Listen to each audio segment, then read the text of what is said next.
मसीह खुदावन में आज की सुबह आप सब पर सलामती हो। मैं पास्टर सुहेल जॉन एक बार फिर मॉर्निंग डिवोशन के साथ आप सबकी खिदमत में हाजिर हूँ। हम सीख रहे हैं कीमती जान का शिकार। खुदा के लोगों, वो लोग जो बरे के खून से धुले हुए हैं, जानिया ऐसी जिंदगियों का शिकार करती है।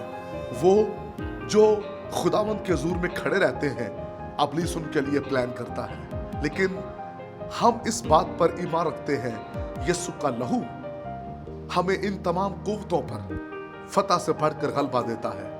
फक्त हमें उसके खून में छुपे रहने की जरूरत है, उसकी हजूरी में रहने की जरूरत है। खुदा के लोगों, मैं आज सुबह दाऊद पर बात करना चाहता हूं। आप सब जानते हैं दाऊद खुदा के दिल के करीब था और खुदा का पसंदीदा शख्स था, वो जो खुदा के दिल को भा गया।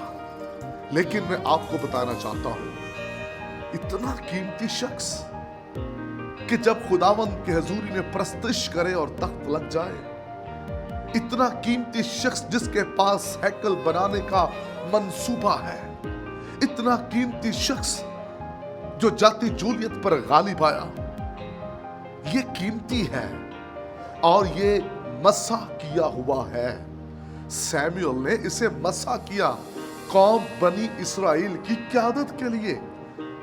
आप समझ रहे हैं मैं किस पॉइंट पर बात कर रहा हूं और ये कितना कीमती शख्स है। ये आम नहीं है, ये कीमती जान है, ये मसा किया हुआ है, इसे ऑयल के साथ मसा किया गया है। खुदा के लोगों, जिस पर खुदा का मसा है, जिस पर खुदा की कुदरत है और जो खुदावंद के लिए इस्तेमाल हो रहे होते हैं, इब्लीस उनको शिकार करता है।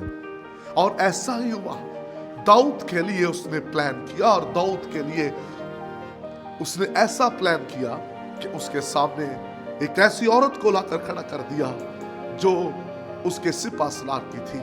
खुदा के लोगों, मैं आपको बताना चाहता हूं, आज सुबह कीमती जान का शिकार किया गया।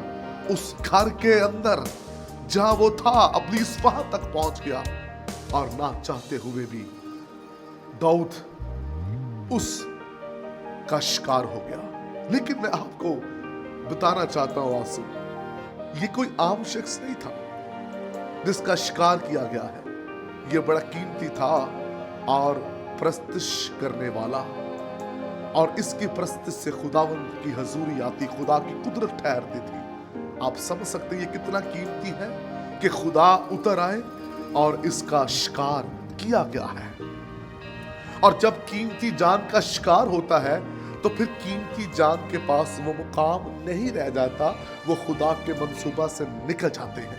खुदा ने दाऊद को मना किया और खुदा ने कहा, अब तू मेरा घर बनाने ना पाएगा।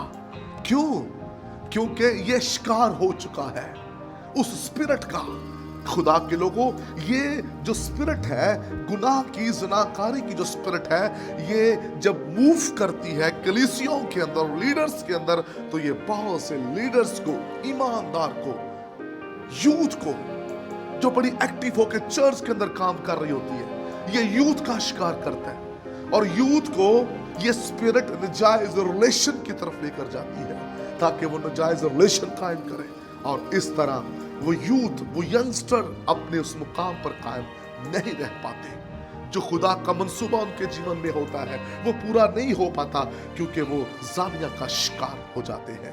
आइए आज सुबह अपनी जिंदगी पर जरूर गौर करते रहे, आप किस हाल में जी रहे हैं और किस हालत में खिदमत कर रहे हैं। खुदा इस कलाम के वसीले से आपको बरकत दे। मेहरबान कादर मुतलक खुदा आज सुबह का पैगाम बथेरों की हालत बदल दे, पाक कर दे और जलाल आपको मिले। ये सुना।